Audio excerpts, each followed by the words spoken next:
semuanya, selamat pagi. Pada hari ini saya akan menjelaskan tentang sejarah lahirnya Pancasila. Tetapi sebelum kita mendalami materi kita, izinkan saya memperkenalkan diri saya.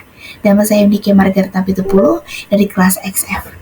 Nah, lahirnya Pancasila sebagai dasar negara Indonesia melibatkan rangkaian perumusan, diskusi, dan penetapan oleh para tokoh nasional Indonesia pada masa perjuangan kemerdekaan.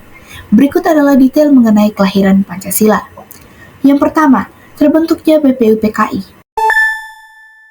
Pada tanggal 29 April 1945, Jepang membentuk Badan Penyelidik Usaha-Usaha Persiapan Kemerdekaan Indonesia, atau yang kita kenal dengan singkatan BPUPKI, yang bertugas merumuskan dasar negara Indonesia.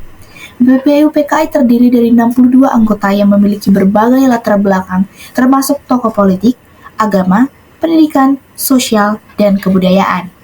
Yang kedua adalah pembentukan Panitia 9. BPUPKI kemudian membentuk Panitia 9 pada tanggal 1 Juni 1945. Panitia ini bertugas menggali, merumuskan, dan menyelaraskan ide-ide dari berbagai anggota BPUPKI untuk membentuk dasar negara Indonesia. Yang ketiga, rapat pertama Panitia 9. Pada tanggal 29 Mei 1945, Panitia 9 mengadakan rapat pertama di Rumah Soekarno di Jalan Penggangsaan Timur 56 Jakarta. Rapat ini dipimpin oleh Insinyur Soekarno. Pada rapat itu disepakati bahwa sebelum melangkah pada rumusan baru, diperlukan evaluasi dan percepatan rumusan yang telah ada, yaitu pembukaan UUD 1945. Yang keempat adalah Panitia 9 yang merumuskan. Nah, siapa saja sih anggota Panitia 9 itu? Yang pertama adalah Insinyur Soekarno yang menjabat sebagai ketua, sedangkan Muhammad Hatta sebagai wakil ketua, Muhammad Yamin sebagai anggota, A.A. Maramis sebagai anggota, Mr. Ahmad Subarjo sebagai anggota dari golongan kebangsaan, Kiai Haji Wahid Hashim sebagai anggota, Abdul Kahar Muzakir sebagai anggota, Haji Agus Salim sebagai anggota, R. Abid Kusno Djokroesojo sebagai anggota dari golongan Islam. Mereka bertugas merumuskan dasar negara Indonesia yang meliputi ideologi negara, pemerintahan, aparat negara, sistem ekonomi, dan keadaan sosial budaya. Yang kelima, diskusi dan perdebatan. Panitia 9 melakukan serangkaian diskusi intensif dan perdebatan yang berkepanjangan untuk mencapai mufakat dalam merumuskan dasar negara Indonesia. Mereka mempertimbangkan berbagai pandangan dan nilai-nilai dasar yang telah ada dalam kehidupan masyarakat Indonesia. Selanjutnya adalah yang keenam, rumusan 4 pilar.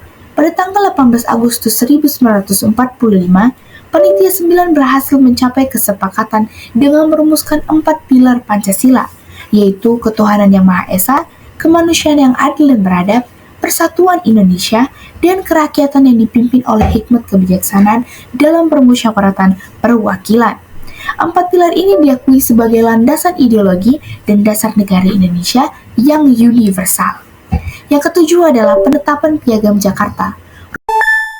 Rumusan 4 pilar Pancasila tersebut kemudian diakui dan diputuskan dalam Piagam Jakarta yang diumumkan pada tanggal 22 Juni 1945. Piagam Jakarta menjadi dasar negara Indonesia yang dijadikan pembukaan UUD 1945. Yang terakhir adalah peringatan Hari Kebangkitan Nasional. Tanggal 1 Juni kemudian diperingati sebagai Hari Kebangkitan Nasional yang melambangkan peringatan perintisan kelahiran Pancasila. Pada tahun 2016, tanggal tersebut lebih dikenal dengan Hari Pancasila. Dengan demikian, Pancasila lahir melalui proses yang sangat panjang dan diskusi oleh Panitia 9 dalam rangka persiapan kemerdekaan Indonesia. Pancasila sebagai dasar negara kemudian diakui dan dihormati oleh seluruh bangsa Indonesia sebagai ideologi negara yang menjadi pedoman dalam kehidupan berbangsa dan bernegara. Saya pikir ini saja yang saya dapat sampaikan. Jika ada salah kata dalam ucapan saya maupun perbuatan saya meminta maaf sebesar-besarnya dan terima kasih. Bye!